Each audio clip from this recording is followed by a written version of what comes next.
Very good morning students. आज का जो हमारा टॉपिक है वो डूपोंट चार्ट होगा, लेकिन डूपोंट चार्ट को समझने से पहले हमें रिटर्न ऑन कैपिटल एम्प्लॉयड को समझना आवश्यक है। देखिए, कोई भी जो व्यवसाय होता है उसमें जो पूंजी होती है वो विभिन्न साधनों से प्राप्त की जाती है। यानी अगर आप कैपिटल स्ट्रक्चर करते हैं तो उस कैपिटल स्ट्रक्चर में इक्विटी शेयर, प्रेफरेंस शेयर्स और डिबेंचर्स, ये सभी चीज़ें शामिल होती हैं। और जब ये सारी कैपिटल्स कंसिस्ट हो जाती है, इकट्ठा हो जाती है, तो हम इसके बाद अपना प्रोडक्शन स्टार्ट करते हैं।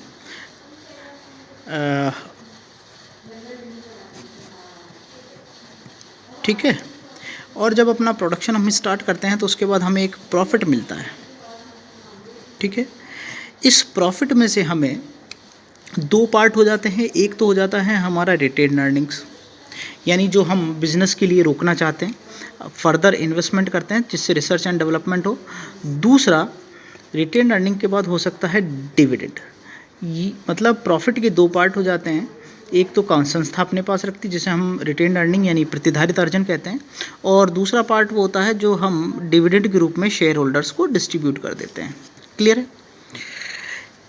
अब जब हम ये जो प्रॉफिट और ये डिविडेंड निकालते हैं तो इससे पहले हम एक टेबल बनाते हैं। आपने उसको सुना होगा, उस टेबल को earning before interest and tax, फिर हम लेस कर देते हैं इंटरेस्ट, फिर हम उसके बाद लेस कर देते हैं टैक्स, और उससे हमारा जो अर्निंग पर शेयर आ जाता है। कुछ इस तरीके से टेबल एक बनती है, आपने उसको पढ़ा होगा। खैर, हम इतना बात नहीं करते हैं और सीधा हम पॉइंट्स पर चलते हैं कि अब हमें जो प्रॉफिट मिला है, इस प्रॉफिट में से हमें इक्विटी शेयर होल्डर्स को, प्रेफरेंस शेयर होल्डर्स और डिबेंचर्स, इन तीनों को डिविडेंड और इंटरेस्ट के रूप में इनकी कॉस्ट को पे करना पड़ता है। यानी हमने अगर कोई डिबेंचर होल्डर से जो पैसा लिया है उस पर जो इंटरेस्ट देना है वो हमारे इस प्रॉफिट में से जाएगा। तो हमें विभिन्न पूंजी से जो प्राप्त लागतें जैसे इसकी लागत डिविडेंड हो गई, इक्विटी शेयर की, प्रेफरेंस शेयर की भी लागत डिविडेंड हो गई, और डिबेंचर की लागत हमारी इंटरेस्ट हो गई। तो ये जो कॉस्ट ऑफ कैपिटल होती है जो हम विभिन्न पूंजियों के माध्यम से प्राप्त करते हैं, इसकी तुलना में हमें कैपिटल एम्प्लॉयड पर भी ध्यान देना पड़ता है। अब जैसे कैपिटल एम्प्लॉयड क्या क्या होता है, जैसे कैपिटल एम्प्लॉयड होता है आपका इन्वेस्टेड कैपिटल, यानी आपकी विनियोजित जो पूंजी है वो हो सकती है। आपकी नेट कैपिटल एम्प्लॉयड हो सकती है। ठीक है। आपकी ऑनर्स कैपिटल हो सकती है। आपकी पेड कैपिटल हो सकती है। ये सारी जो पूंजियाँ होती है ये सारी कैपिटल एम्प्लॉयड होती है। तो ये आपकी कैपिटल एम्प्लॉयड है। क्या आपने जैसे विनियोजित पूंजी, शुद्ध विनियोजित पूंजी, स्वामी पूंजी, पेड अप कैपिटल यानी चुकता पूंजी होती है। इसी प्रकार प्रॉफिट के भी कुछ भाग हो सकते हैं, जैसे वो हो सकता है ग्रॉस प्रॉफिट, नेट प्रॉफिट,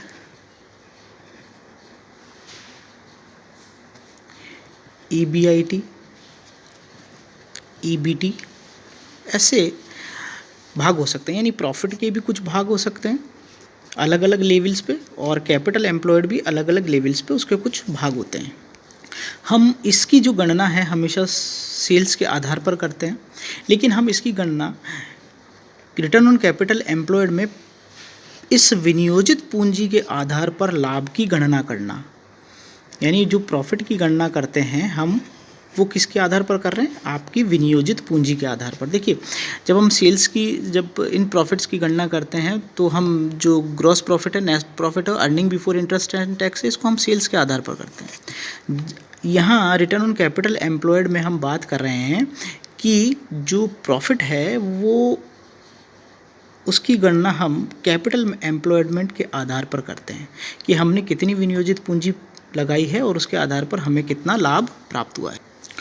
और इसके लिए हम कुछ जो टेक्निक्स यूज़ करते हैं वो होती है, एक तो रिटर्न ऑन, मैं लिख लेता हूँ पहले, तो जो इसका रिटर्न ऑन कैपिटल एम्प्लॉयड जो निकालते हैं, यानी लाभ की गणना कैपिटल एम्प्लॉयमेंट के आधार पर करते हैं, तो इसका जो हमारा फॉर्मूला होता है वो कुछ इस तरीके से होता है कि net profit before interest and tax divided by capital employed multiplied by 100।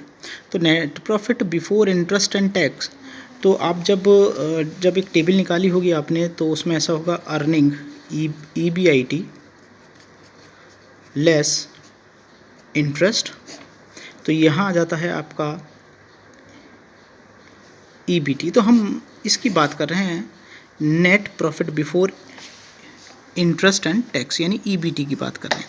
मैं साधारण शब्दों में इसको EBIT भी लिख सकता हूँ, earning before interest and tax divided by capital employed. तो जब ये हम टेबल बनाते हैं तो उससे हमारे पास earning before interest and tax निकल जाता है। Earning before interest and tax simple way में ऐसे भी निकाल सकते हैं कि आप सेल्स लीजिए, सेल्स में से लेस कर दीजिए वेरिएबल कॉस्ट और फिक्स्ड कॉस्ट, जो यहाँ पर आएगा वो आपका earning before interest and tax होता है। यानी जो आप प्रोडक्शन करते हैं, प्रोडक्शन के बाद जब सेल्स हो जाता है तो सेल्स में से वेरिएबल और फिक्स्ड कॉस्ट को निकाल देंगे, तो आपके पास जो बचेगा वो earning before interest and tax है, जिसको हम यहाँ पर net profit before interest and tax कहेंगे, डिवाइडेड बाय उसको क्या कर देंगे हम कैपिटल एम्प्लॉयड कर देंगे, और उसको फिर कर देंगे हम इनटू 100। तो इससे जो हमारा आंसर आएगा वो रिटर्न आ जाएगा कि हमारा जो हमने इन्वेस्टमेंट किया है कैपिटल एम्प्लॉयड पर, तो हमारी जो पूंजी है उस पर हमें कितना प्रतिशत यानी प्राप्त हुआ है। अब बात करते हैं यहाँ कैपिटल एम्प्लॉयड की। तो कैपिटल एम्प्लॉयड जो निकाला जाता है उसका फॉर्मूला होता है assets turnover into profit margin on sales. Assets turnover into profit margin on sale. अब बात करते हैं हम, यहाँ तक आपको मेरे हिसाब से समझ में आ गया होगा।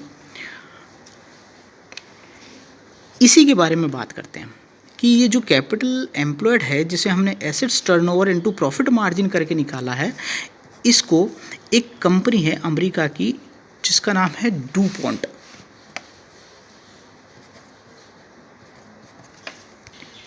एक कंपनी है अमेरिका की डूपॉन्ट, उसने इस कैपिटल एम्प्लॉयड को निकालने के लिए एक चार्ट बनाया है, उसी को हम डूपॉन्ट चार्ट कहते हैं। मेरे हिसाब से अब आपको बात समझ में आ गई होगी कि हम जो लाभ की गणना है वो किस पे करना चाहते हैं, कैपिटल एम्प्लॉयड पर। तो कैपिटल जो एम्प्लॉयमेंट है अगर उसको निकालना चाहते हैं तो उसके लिए डूपॉन्ट कंपनी ने एक डूपॉन्ट चार्ट का निर्माण किया है। ये अमेरिका की एक कंपनी थी जिसने विनियोजित पूंजी पर प्रत्यय यानी रिटर्न ऑन कैपिटल एम्प्लॉयड को चार्ट के रूप में निकाला था कि आप उसको कैसे निकाल सकते हैं।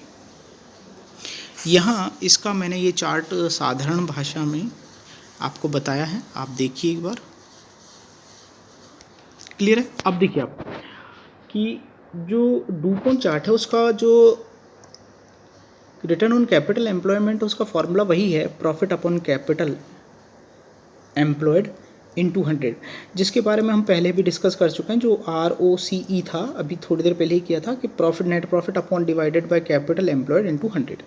इन्होंने इस डायग्राम तक पहुंचने का बहुत सीधा एक मार्ग दिया है जिसे हम डूपॉन्ट चार्ट कहते हैं।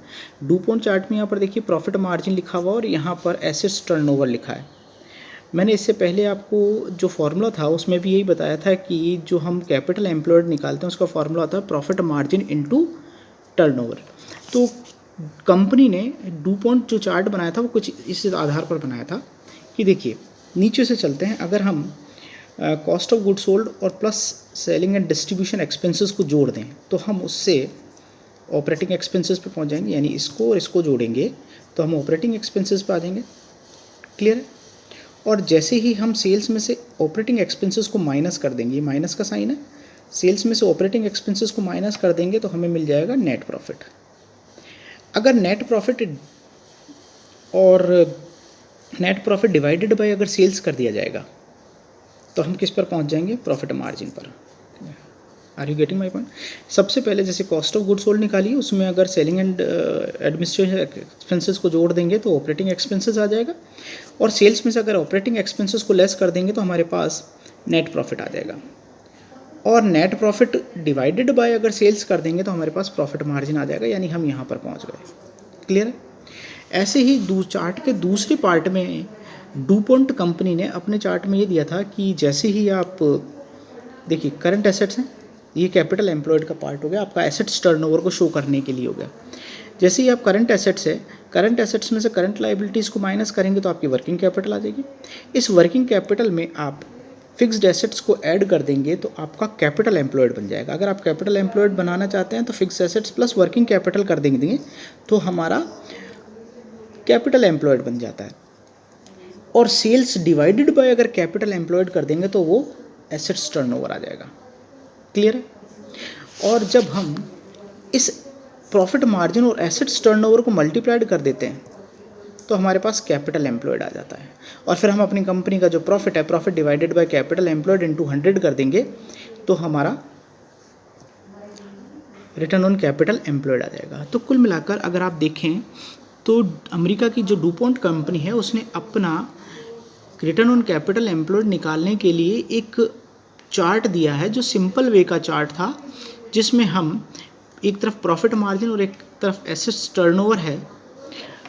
यहाँ प्रॉफिट मार्जिन कैसे निकाला जाए उसकी एक चार्ट के माध्यम से समझाया जाता है, और यहाँ एसेट्स टर्नओवर में कैसे एसेट्स टर्नओवर को निकाला जाएगा ये भी चार्ट के माध्यम से समझाया जाता है।